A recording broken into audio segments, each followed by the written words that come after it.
அனைவருக்கும் வணக்கம். எல்லாரும் நல்லா இருக்கீங்களா? ஓகே. இன்னைக்கு நம்ம பார்க்க போகிறது எழுத்தாளர் சுஜாதா சார் எழுதின லூயிஸ் குப்பத்தில் ஒரு புரட்சி அப்படின்னு ஒரு சிறுகதையை பார்க்க போகிறோம். அதுக்கு முன்னாடி என்னுடைய சேனலை இது வரைக்கும் சப்ஸ்கிரைப் பண்ணாதவங்க சப்ஸ்கிரைப் பண்ணுங்கள், லைக் கமெண்ட் ஷேர் பண்ணுங்கள். வாங்க இந்த சிறுகதையை பார்ப்போம்.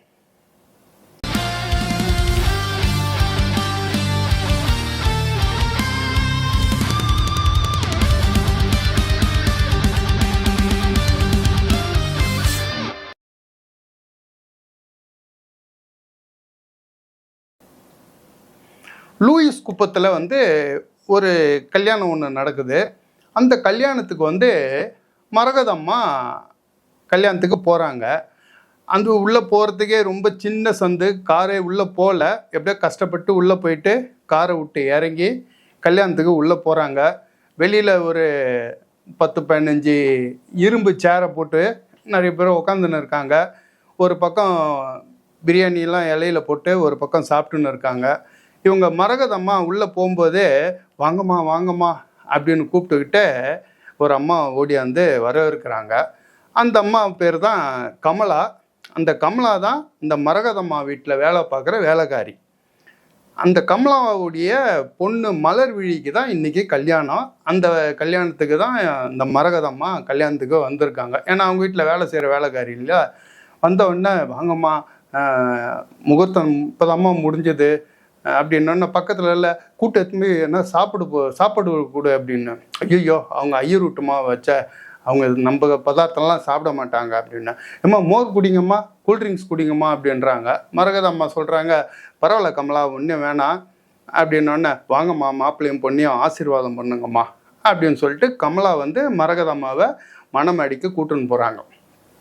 மணமேடையில் மாப்பிள்ளையும் பொண்ணும் உட்காந்துன்னு இருக்கிறாங்க. மாப்பிள்ளையை பார்த்த உடனே மரகதம்மாவுக்கு தூக்கி வாரி போடுது. ஐயோ இவனா மாப்பிள்ளை, ரவுடி பையன் மாதிரி இருக்கிறானே, பரட்டை தலை, கரையல்னு இருக்கிறான், சட்டையை மடித்து விட்டுக்கிட்டு பட்டனெல்லாம் ஓப்பன் பண்ணி உட்காந்துக்கின்னு, ஐயோ இவனா மாப்பிள்ளை அப்படின்ட்டு மரகதம்மா நினைக்கிறாங்க. காரணம் இந்த கமலாவுடைய பொண்ணு மலர்விழி அந்த குப்பத்திலேயே தப்பி பிறந்த பொண்ணு அவ. ஏன்னா அவ்வளோ அழகாக இருப்பாள். இப்போ கூட இந்த கல்யாணத்துக்கு அவள் கட்டியிருக்கிற அந்த பஞ்சு மிட்டாய் கலர் சேலையில் அவ்வளோ அழகாக இருக்காளாம்.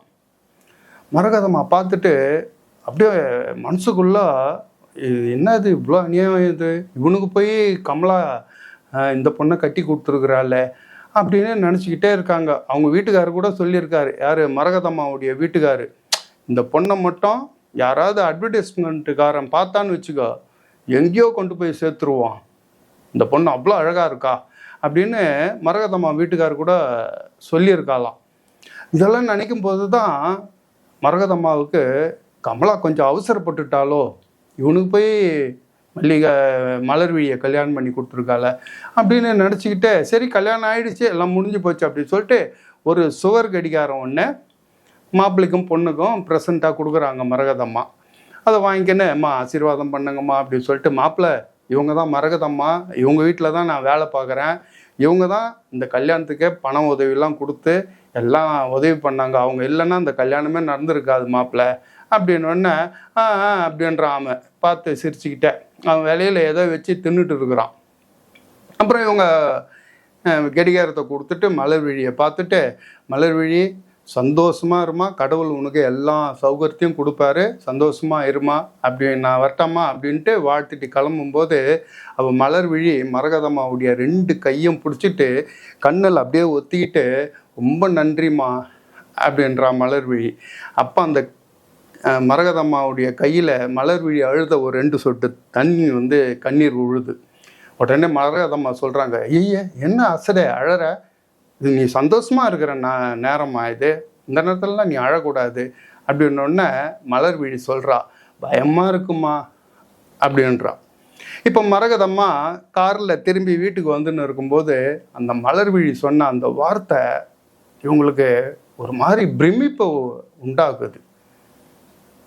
சேரியிலேருந்து மாளிகை வரைக்கும், நகரத்துலேருந்து கிராமம் வரைக்கும் எல்லா பெண்களுக்கும் அந்த கல்யாண நேரத்துலனாலே அந்த பயன்ற வார்த்தை வந்து பொது போல இருக்கு அப்படின்ட்டு வீட்டில் வராங்க.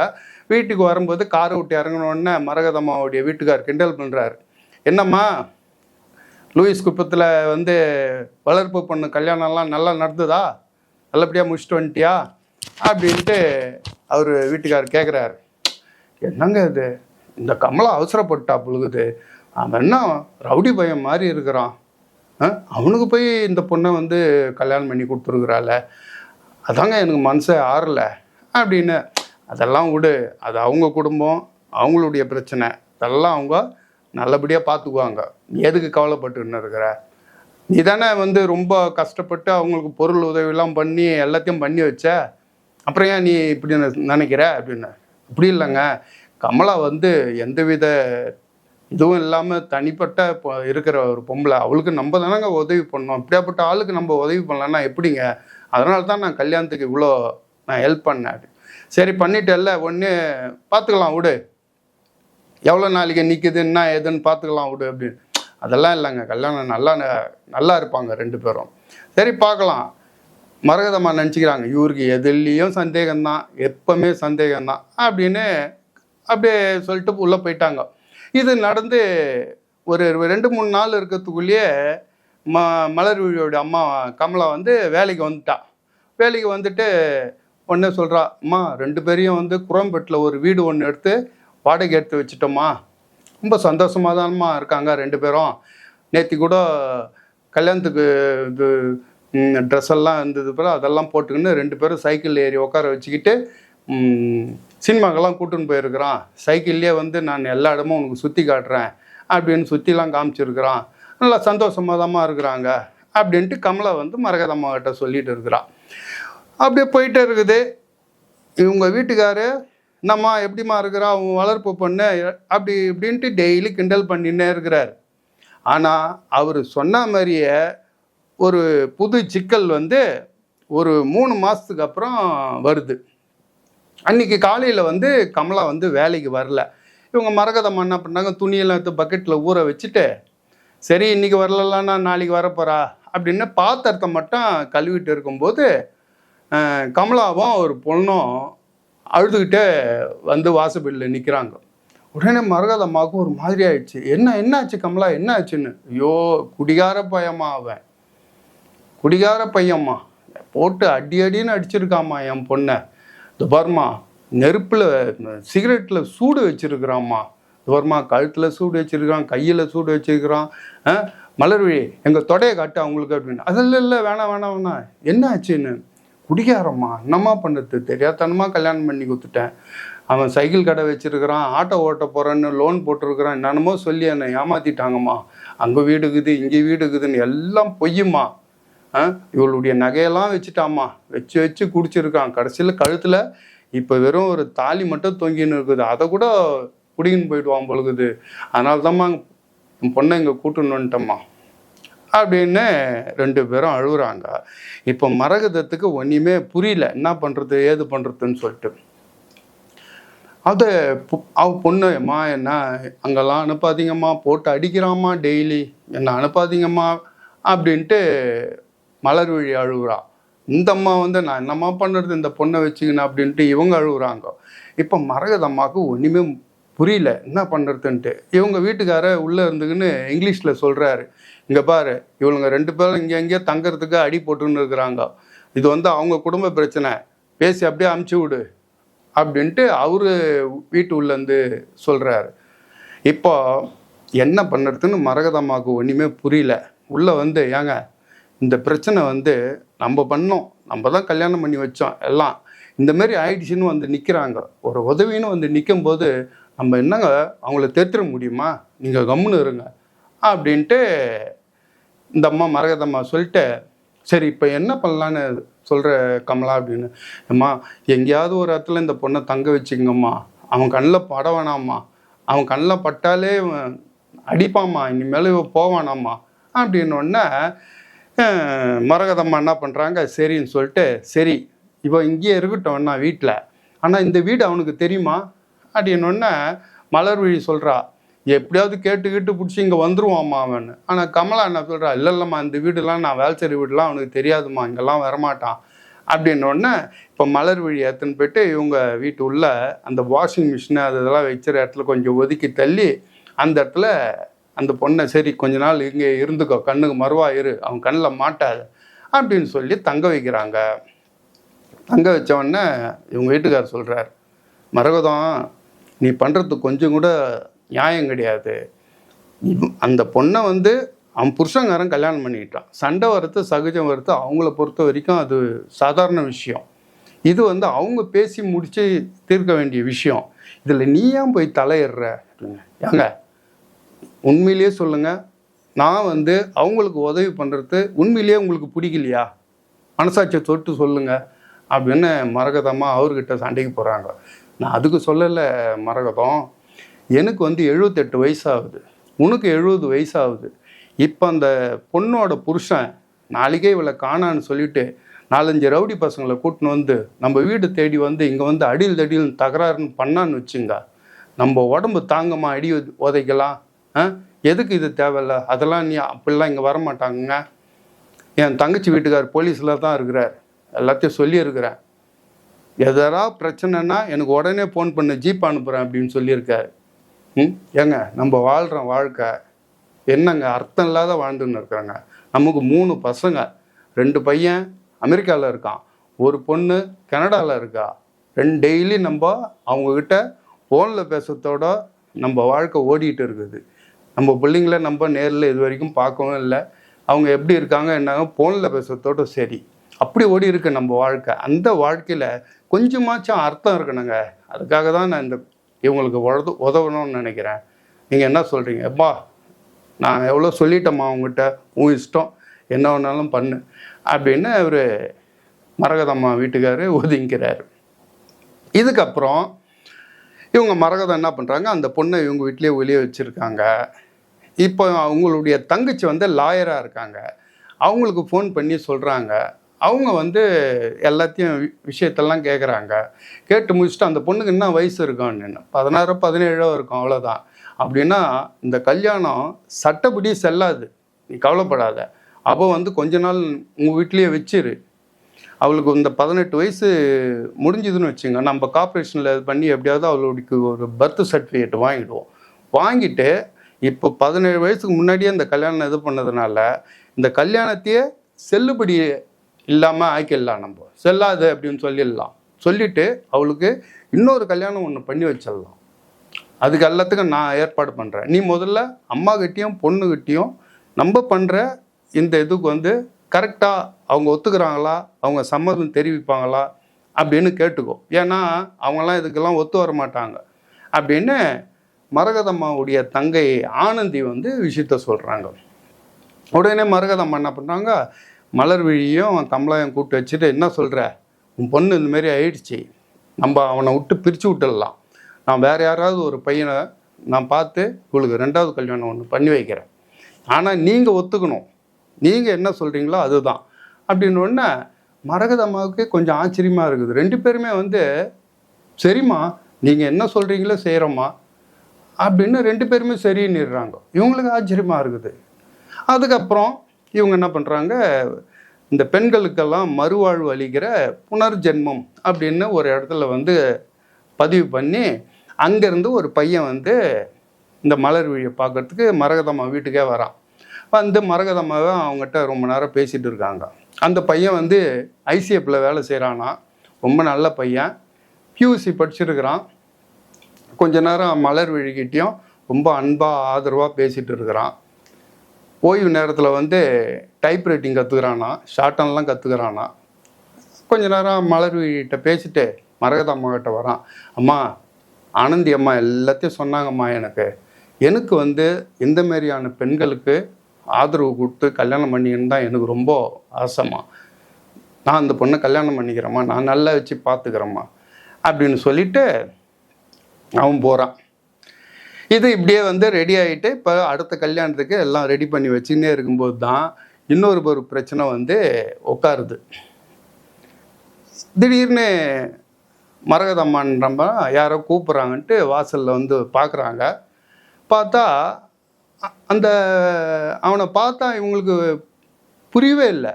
இவனை எங்கேயோ பார்த்தா மாதிரி இருக்குதா, யாருப்பா நீ அப்படின்னொன்னே, அம்மா என்ன தெரியலையாம்மா, கல்யாணத்துக்கெல்லாம் வந்திருந்தீங்க, மறந்துட்டீங்களாம்மா அப்படின்னா. ஆமாம், என்ன வேணும் உனக்கு அப்படின்னு. அம்மா என் பொண்டாட்டி உன் வீட்டில் தான் தங்கியிருக்கா அப்படின்னு சொன்னம்மா, கேள்விப்பட்டம்மா, அதுக்காக தாம்மா வந்தேன். நான் தெரிஞ்சிட்டம்மா, இப்போல்லாம் குடிக்கிறது இல்லைம்மா அப்படின்னொடனே மரகதம்மா பார்க்குறாங்க. அவனை ரொம்ப இழைச்சி போயிட்டுருக்கிறான். இழைச்சி போயிட்டு முடியெல்லாம் வெட்டிட்டு ஆளே பார்க்கறதுக்கு ஒரு மாதிரி போயிருக்கிறான். இப்போ கொஞ்ச நேரம் பொறுத்து உள்ளே இருந்து கமலா ஓடியாராங்க. ஓடியாந்து, அடா பாவி, இங்கேயும் அந்த வீட்டை தேடி கண்டுபிடிச்சிட்டு வந்துட்டியா அப்படின்ட்டு அவங்க கத்துறாங்க. அத்தா என்ன அத்தா, என்னென்ன இப்படி திட்டுறியே, என்னை பற்றி தெரியாதா, நான் குடிச்சு தான் இருந்தேன், நான் எல்லாம் தெரிஞ்சிட்டேன் அத்தா, இப்போல்லாம் நான் குடிக்கிறதே கிடையாது அப்படின்னு சொல்லி அங்கே இருக்கிற லோக்கல் எம்எல்ஏ கிட்டேருந்து ஒரு கான்ட்ராக்ட் சர்டிஃபிகேட்லாம் வாங்கி வச்சுருக்கிறான். அப்புறம் வந்து டிரான்ஸ்போர்ட் இதில் வந்து ஒரு இன்டர்வியூ கார்டு ஒன்று வந்திருக்குது. பர்மா வேலைலாம் வந்திருக்குதும்மா எனக்கு, நான் இனிமேல் நல்லதாக வேலையில் போய் சேர்ந்துருவேம்மா, இனிமேல் குடிக்க மாட்டேம்மா அப்படின்னும் போது இப்போ மலர்விழி வெளியே வந்து எட்டி பார்க்குறான். என்ன கண்ணு, என்னை மறந்துட்டியா கண்ணு அப்படின்னு சொல்லிட்டு மலர்விழி வந்து நின்ன உடனே மலர்விழி வீட்டுக்காரன் அப்படியே போய் காலில் விழுறான். விழுந்து என்னை மன்னிச்சிரு கண்ணு, கபாலி கூட சொன்னான், ஏய் தங்கமான பொண்ணுடா, அப்படியாப்பட்ட பொண்ணை வந்து விட்டு தெருத்தி விட்டியாடா அடிச்சு மொல்ல மாதிரி, நீலாம் வந்து உருப்படியாடா அப்படின்னு கபாலி கூட சொன்னான் மலர், நான் இனிமேல் குடிக்க மாட்டேன், நான் அடிக்க மாட்டேன், நம்ம சேர்ந்து வாழலாம் அப்படின்னு அவள் காலில் விழுறான். விழுந்தவொடனே இப்போ மரகதம்மா வீட்டுக்கார் வந்து உள்ளேருந்து சொல்கிறாரு, மரகதம் இப்போ நீ தான் முடிவு எடுக்கணும், என்ன பண்ண போகிற அப்படின்னோன்னு மரகதம்மாவுக்கு இனிமேல் புரியல. ஒரு பக்கம் அவன் வந்து நிற்கிறான், இன்னொரு பக்கம் இவங்க நிற்கிறாங்க, என்ன பண்ணுறது அப்படின்னோடனே, யோ நீ ஏன் எதுக்கு அந்த பொண்ணை போட்டு சும்மா போட்டு அடிச்சுட்டு இருந்த, அம்மா ஏதோ அது தெரியாத பண்ணிட்டம்மா, இனியே அவன் மேலே கையே வைக்க மாட்டோம்மா அப்படின்னு சொல்லி, நான் சத்தியமாக சொல்கிறேன், இனிமேல் நான் தெரிஞ்சுக்கிறேம்மா, எனக்கு ஒரு வாய்ப்பு கொடும்மா அப்படின்னோடனே மரகதான் வீட்டுக்காரர் அங்கே உள்ளேருந்து சொல்கிறார், விடு, அவன் தான் தெரிஞ்சிடுறேன்ட்டான், அவங்க வந்து கல்யாணம் பண்ணோம், கொஞ்ச நாள் வாழ்ந்துட்டாங்க, ஒரு வாழ்ந்த அந்த குடும்பத்தை வந்து பிரித்து அவங்களுக்கு இன்னொரு கல்யாணம் பண்ணி வச்சு சிக்கலாக்கிறத விட திருதிட்டான்னு வந்து நிற்கிறான், அப்படி ஒன்றா சேர்த்து ஒரு வாய்ப்பு கொடுப்போம், 2 பேர் சேர்ந்து வாழட்டும் விடு அப்படின்ட்டு மரகதம்மா வீட்டுக்காரர் சொல்கிறார். இப்போ வந்து அவங்க என்ன சொல்கிறாங்க, இனிமேல் நான் சொல்கிறேன், இனிமேல் இங்கே அவளை கிடிச்சிட்டு அம்மா கிடையவே கிடையாதும்மா, சரி ஒரு வெள்ளை பேப்பரில் எழுதி கொடு, நீங்கள் என்ன சொல்கிறீங்களோ எழுதி தரம்மா அப்படின்ட்டு வெள்ளை பேப்பரில் எல்லாத்தையும் எழுதி கொடுத்துட்டு, நான் இனிமேல் என் மேலே நம்பிக்கை இல்லைன்னா கூட வாரம் வாரம் மலர்விழியை கூட்டணும் உங்கள் வீட்டுக்கு வரம்மா, அவள் ஒரு வார்த்தை சொல்லிட்டம்மா, அவளை நான் அடித்தேன் குடிச்சிட்டு வந்தேன் அப்படின்னு சொல்லிட்டு, அதோட நீயே பிரித்து விட்ருமா அப்படி இப்படின்னு அவனும் ஒரே பிரச்சனை பண்ணி கடைசியில் இவங்களுக்கு ஒன்றுமே புரியல, 2 பேரையும் சேர்த்து வச்சு சரின்ட்டு அமுச்சு வைக்கிறாங்க. சுஜாதா இந்த இடத்துல எழுதியிருப்பார், கதை வந்து நல்லபடியாக முடிஞ்சு போச்சு. மலர்விழியும் அவருடைய கணவன் கார்மேகம் மணி 2 பேரும் ஒன்றாயிட்டாங்க. அவங்க முதல்ல சண்டை போட்டுக்கிட்டாங்க, இப்போ திருந்தி வாழறோன்னு சொல்லிட்டு ஒன்றாயிட்டாங்க, சந்தோஷமாக திரும்பி போனாங்க. இதோட கதை முடிஞ்சு போச்சு. இந்த கதையை வந்து சந்தோஷமாக நினைக்கிறவங்க வந்து இந்த கதையில் இதோட முடிஞ்சு போச்சு விலகுங்க அப்படின்னு கீழே எழுதியிருப்பார். காரணம், இந்த ராமாயணத்தை வந்து படிக்கிறவங்க கூட ராமரும் சீதையும் கல்யாணம் பண்ண உடனே அந்த சீதா கல்யாணம் முடிஞ்ச உடனே மீதியெல்லாம் பார்க்க மாட்டாங்களாம். இந்த சீதாவை வந்து சந்தேகப்படுறது, அவள் போய் அந்த நெருப்பில் விழுறது, அதுக்கப்புறம் கடைசியாக ராமன் வந்து அந்த சரையு ஆற்றில் போய் விழுந்து தற்கொலை பண்ணிக்கிறது, செத்து போகிறது, இதெல்லாம் அவங்களுக்கு பிடிக்காதான். அந்தமாரி ஆட்களுக்காக சொல்கிறாருன்னு தெரியல. இதோட முடிச்சுக்கிறேன், போயிடுங்க நீங்கள், கதை முடிஞ்சிடுச்சு, மேற்கொண்டு என்ன தெரியணுன்றவங்க மட்டும் மேற்கொண்டு கதையை பாருங்கள் அப்படின்ற மாதிரி எழுதியிருப்பார். அதுக்கப்புறம் வாரம் வாரம் கார்மேகமும் மலர்விழியும் மரகதம்மா வீட்டுக்கு வந்து போகிறாங்க. மலர்விழியும் ரொம்ப சந்தோஷமாக ரஜினி படம் முத்துவை 3 தடவை கூட்டின்னு போனாருமா, நேற்று கூட பீச்சுக்கு போனோம், மாங்காய் பத்தை வாங்கி கொடுத்தாரு, சோள கொண்டை வாங்கி கொடுத்தாரு அப்படின்னு சொல்லிட்டு ரொம்ப சந்தோஷமாக தான் வாரம் வந்து பார்த்துட்டு போயிட்டே இருக்காங்க. அப்படியே கொஞ்சம் கொஞ்சமாக போகுது. அதுக்கப்புறம் சுத்தமாக அவங்க வரவே இல்லை. இப்போ மரகதம் வீட்டுக்கார் கேட்குறாரு, எங்கே ஆளே காணாமல் என்ன ஆச்சுன்னு தெரியலையே அப்படின்னு. அதாங்க எனக்கு கூட கவலையாக இருக்குது. அவன் எங்கேயோ வடபழனி டிப்போ கிட்ட தானே இருக்கிறான் அப்படின்னா. அட்ரஸ் கூட கொடுத்துட்டு போனானே. நம்ம வேணா ஒரு நாளைக்கு போய் பார்த்துட்டு வரலாமான்னு.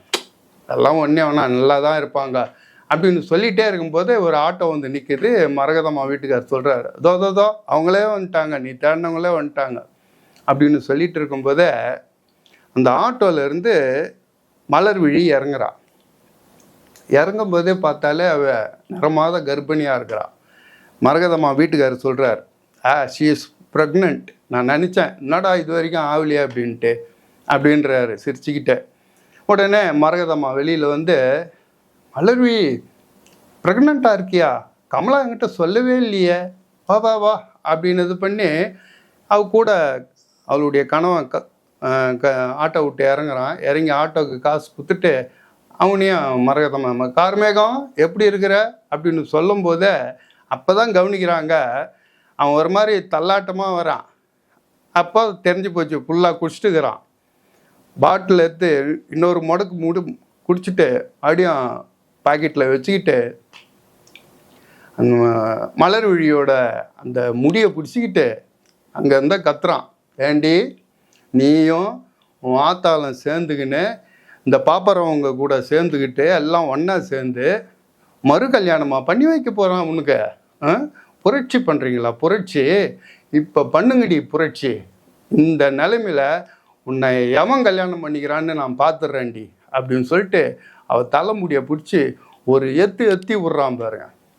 மலர்விழி அப்படியே தடுமாறி வந்து மரகதம்மா காலில் வந்து தொப்புன்னு விழுந்தாள் அப்படின்னு சொல்லிட்டு இந்த கதையை முடிச்சிடுறாரு.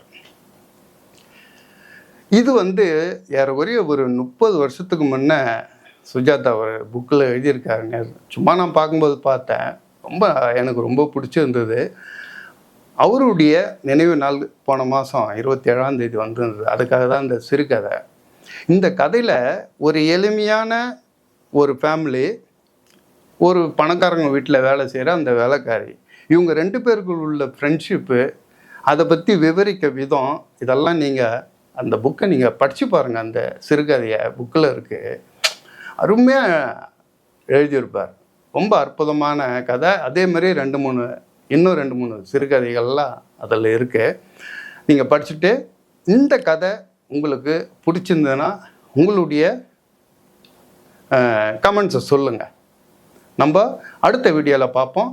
உங்களுடைய உடல் நலத்தை பத்திரமா பார்த்துங்க, நல்லா எக்ஸசைஸ் பண்ணுங்கள், நிறைய படிங்க.